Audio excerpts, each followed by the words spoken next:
going on, everybody? It's Aurora coming at you with a brand new video, and guys, it looks like the second wave of Ghoti support has already been leaked. So I'm guessing, from the looks of it, it got leaked in Italian, and so our good friends over at the org decided to translate it for us. I believe all of them are here, correct? Awesome. Alright, and it's exactly as I expected, by the way. The last two artworks are synchros. I don't know exactly what any of these things do. I'm glad I got to see that we got two new synchros, though. But I'm really excited because I'm a huge fan of water decks. As you may know, Mermail is one of my favorite pet decks, especially if you follow me on Twitter, which you should totally do for news, channel updates, shitposts, and more. But I really like Mermail, and I'm literally doing a Gishki test hand right now. I'm going to be on Gishki, or try to mess around with Gishki after the new support comes out. It's like right in front of me. And so I'm really hoping that not only is Ghoti good, but also that these support cards can help like water decks generically. I think water is criminally underrated as an attribute in the game, except for like, you know, the couple of tier monsters. But yeah, let's go ahead and dive right into this. Yeah, pun not intended. But alright, so starting off, we have Ixeep, Omen of the Ghoti. It is a level 4 water fish effect monster with 1500 attack and 0 defense. It is a non-tuner, by the way. It says a fish monster becomes banished, except during the damage step, you can special summon this card from your hand. During the standby phase of the next turn after this card was banished, you can target one of your Ghoti traps that is banished or in your graveyard and set that target. You can only use each effective Ixeep, Omen of the Ghoti once per turn. It seems like a pretty solid extender overall. It's kind of like a more situational shark stickers, but given that you already banish a bunch with Ghoti, especially if you're using cards like Dimension Shifter, Defissure, Macrocosmos, stuff like that, you're probably going to be resolving this a lot of the time, and it has a pretty cool recovery effect. I'm glad to see, when we scrolled down a little bit there, that it's not a new spell, but it's a new trap, which is good because they had the level 5 that already grabbed your traps, I believe. So hopefully the trap is good to warrant these. Next up, we have Snopio, Shadow of the Ghoti. That is a weird name. It is a level 6 water fish effect monster, also a non-tuner, with 2100 attack and 0 defense, that says during the main phase quick effect, you can banish 2 fish monsters from your hand and or graveyard, special summon this card from your hand. If this card is special summoned, you can target one face-up card in the field, banish it when it leaves the field. If this card becomes banished, you can banish one fish monster from your graveyard, add this card to your hand. You can only use each effect of Snopio, Shadow of the Ghoti once per turn. So this is basically just like a weaker Ultimate Conductor Tyranno. I do think that this is a pretty cool effect, making it banish when it leaves the field instead of just outright banishing it. So it can basically let you like affect your own stuff, right? So you can like use it still without having to like actually remove it from the board, and then it'll get banished, which can then trigger things like Ixeep, which is really cool. And then it looks like the last main deck monster is a tuner. It is Zep, Ruby of the Ghoti. It is a level 2 water fish with 0 attack and 1000 defense. Very pretty artwork, by the way. All this artwork is so gorgeous. I had a tweet blow up where it was literally just me saying, wow, the Ghoti artwork goes so hard. It's at almost 1,000 likes on Twitter. It's just like, this artwork is amazing. But it says you can banish this card from your hand, then target a fish monster in your graveyard and banish it. During your opponent's turn, while this card is banished, you can special summon it. And if this card is special summoned, you can quick effect immediately after this effect resolves, synchro summon a fish synchro monster using this card you control, and you can only use each effect of Zep, Ruby of the Ghoti once per turn. So not gonna lie, I'd prefer instead of banishing the monster in your graveyard that it special summoned it. I think that would make it a lot better. Otherwise, you're kind of just like negging pretty hard here. I'm glad that you can trigger the special summon like literally at any point. I don't think it has any sort of like effect, or I'm sorry, any sort of trigger or clause. Like you can just special summon it whenever you feel like, so it is a little bit better than something like Pacey's in that sense. But I don't know how I feel about it doing it like doing the synchro summon at least like on summon. Like, I'm assuming this is how the effect works. I'm assuming this isn't a mistranslation or anything like that, because it seems definitely, like, similar to Pacey's and the other tuner, but also different. I don't know. I think Pacey's is still better as a card, especially for the effect, but this card is pretty neat to have for another tuner overall. So finally, on to basically my favorite artworks out of the entire set. We have the 2 Synchro Monsters. Everyone was saying this is going to be another non-tuner in the main deck, and I was just like, no, I think it's going to be a Synchro. And it is interesting to see it as a level 6 fish Synchro. I don't know why I had to mention that it was a fish. It's obviously a fish, but it was cool to see that we actually got a level 4, so that actually makes a lot of sense now. But yeah, this is Arianpos, Serpent of the Ghoti. It is a level 6 water fish synchro with 2100 attack and 0 defense. It requires 1 tuner and 1 or more non-tuner monsters. It says if this card is synchro summoned, you can banish 1 level 6 or lower fish monster from your deck.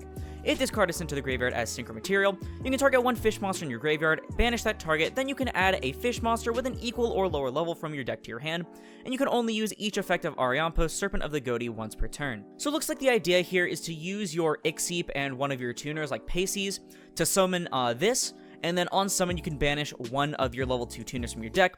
Of course, next standby or whenever it feels like, according to Zep, it'll be able to special summon itself back. Sorry, I keep like stuttering here. During the opponent's turn, so you can immediately climb up into an Askin, into a Deep Beyond, or into the next one that we're going to see in a second. And then having that little bit of recursion while also being able to banish your things from your graveyard to trigger their effects later is pretty cool. For the final Synchro Monster, we have Ghoti, Spirit of the Ghoti. This artwork goes so hard. It is a level 8 Waterfish Synchro. I'm surprised we didn't get another level 10 or even a level 12, but it has 2700 attack and 0 defense. It requires 1 fish tuner and 1 or more non-tuner monsters. It says at the start of the damage step, if this card battles an opponent's monster, you can banish that opponent's monster. During your opponent's standby phase, you can banish this card, then if all the monsters used as material for this card's Synchro Summon are in your graveyard, you can special summon them, but banish them when they leave the field. You can only use each effect of Ghoti, Spirit of the Ghoti, once per turn. So pretty kick-ass battle phase effect. I really like at the start of the damage step removal, and also the fact that it banishes makes it a lot harder for things to float. And I think this tag out desynchro effect is really cool. The only thing I have in terms of complaints about it is that it only works for the things that are in your graveyard, so all your stuff that's banished, yeah, they're gonna summon themselves back most likely later on anyway. I prefer if it could summon the things that are banished as well, because you're going to be banishing a lot of things off of like Arianpos, but this does essentially still give you a free Ghoti of the Deep Beyond. Like, it literally summons them from your graveyard, and all of them say that, like, they don't have to be summoned from the banish pile, right? They just have to be summoned period that turn. So you can just go into a free level 8 or even level 10 synchro, which is pretty cool. So it looks like we actually have 2 traps, which is really cool. I don't even remember seeing this one leaked, but starting off, we have Ghoti Cosmos. It is a normal trap that says apply these effects in sequence based on the number of banished fish monsters. Keep in mind, this doesn't say your banished fish. This is going to be really great in the mirror match. But it says 1 or more of your fish monsters cannot be destroyed by battle this turn. 4 or more of the activation and effect of fish monsters effects activated on your field cannot be negated this turn.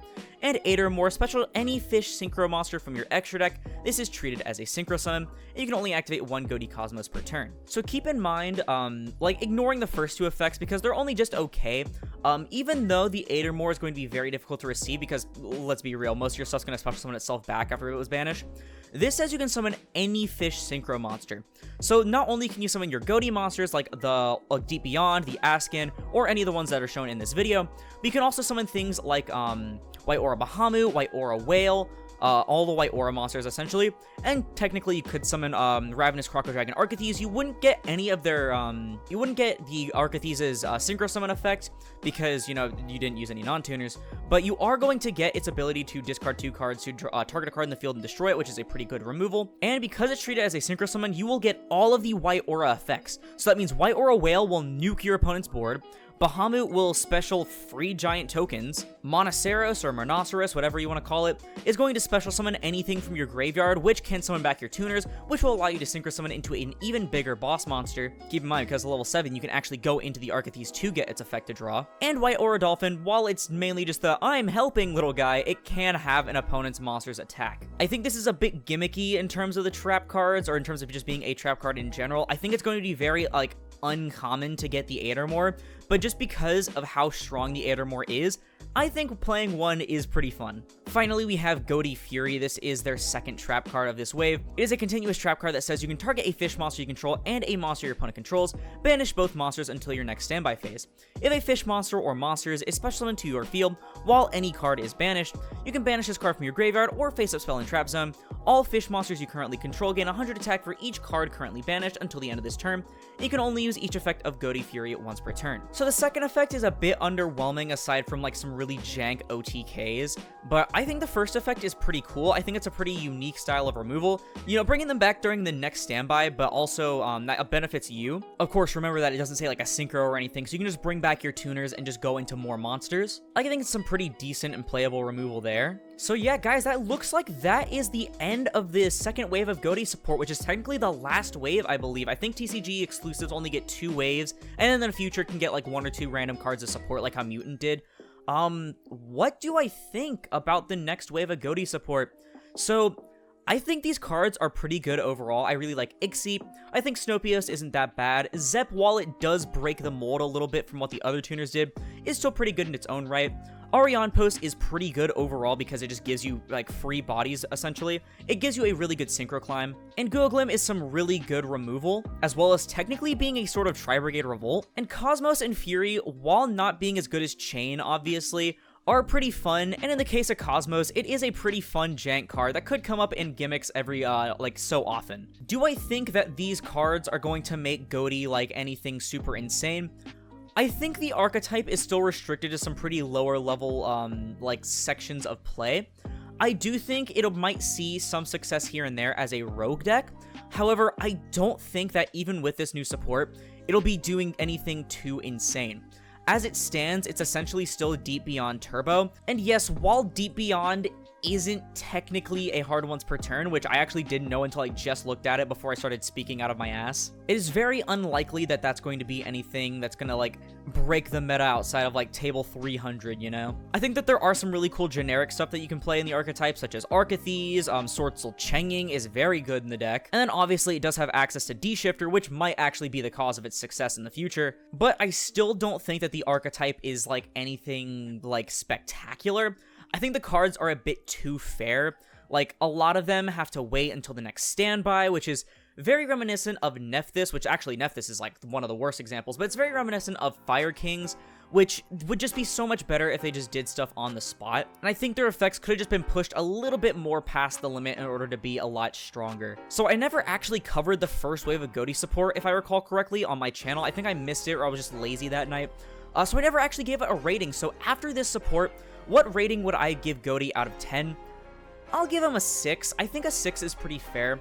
I think their synchros, again, are really strong. I think Ghoti the Deep Beyond is a really cool, like, interrupt. And again, they do have access to some really strong generic fish synchros, such as White Aura Whale and Archithes. But again, the cards are just way too fair for what they do, and a bit too slow.